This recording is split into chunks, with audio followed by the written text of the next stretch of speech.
तो आज के वीडियो में हम वो चार वेरी सिवियर और वो अनबेरेबल हैं और वो ख़तरनाक अलामात। सिवियर बैक पेन या शकीका का जो पेन है वो रिलीव नहीं।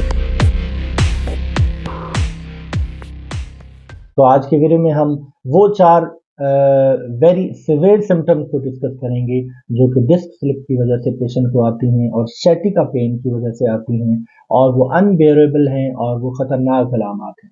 सबसे पहली अलामत ये है कि 6 मंथ्स एटलीस्ट पास हो गए हों नॉन ऑपरेटिव ट्रीटमेंट को और पेशेंट का सिवियर बैक पेन या शकीका का जो पेन है वो रिलीव नहीं हो रहा, उसकी इंटेंसिटी उतनी है या उल्टा और बढ़ गई है। तो ये ऐसी अलामत है जिसके अंदर हमें ये क्लू मिलता है कि हमारा नॉन ऑपरेटिव जो ट्रीटमेंट है वो फेल हो चुका है और हमें सर्जरी की तरफ जाना पड़ेगा। Number 2 is total sensory loss. Total sensory loss का मतलब ये है कि हमारी जो टांग है या पाँव का कोई हिस्सा मुकम्मल सुन्न हो गया है या पेशाब और पखाने वाली जो जगह है वो सुन्न हो गई है और हमें एहसास कम हो गया है और सेंसरी जो सेंसेशन हैं वो हमारी बिल्कुल ख़त्म हो गई हैं। ये severe compression of the nerve roots को शो करता है कि हमारी जो पीछे रग दबी हुई है, जो हमारी नस है, जो मोहर के दरमियान नर्व रूट्स की कंप्रेशन है डिस्क स्लिप हो जाने की वजह से वो बहुत ज़्यादा है, जिसकी वजह से हमें सर्जरी की तरफ जाना पड़ेगा।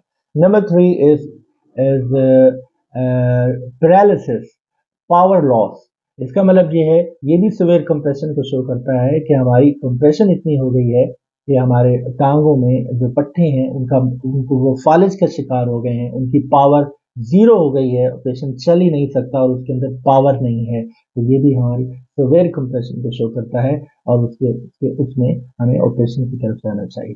Number 4 is faecal and urinary incontinence और डिस्टेंशन। इसका मतलब ये है कि हमारे पेशाब और पखाने का कंट्रोल ख़त्म हो जाए, पेशाब या पखाने का अखराज हो जाए और पेशेंट को पता ना लगे या कुछ दिनों तक पेशाब पखाने की डिस्टेंशन हो जाए, यानी कि वो आए ही ना।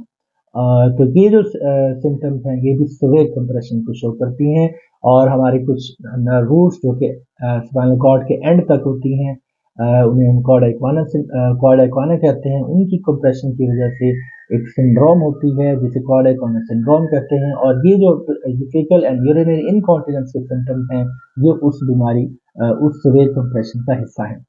तो एज पर कंक्लूजन, अगर ये सिम्टम्स पेशेंट को बहुत ज़्यादा इनमें से कोई एक या सब 2 या 3 या सारी सिम्टम्स पेशेंट के अंदर अगर आ रही हैं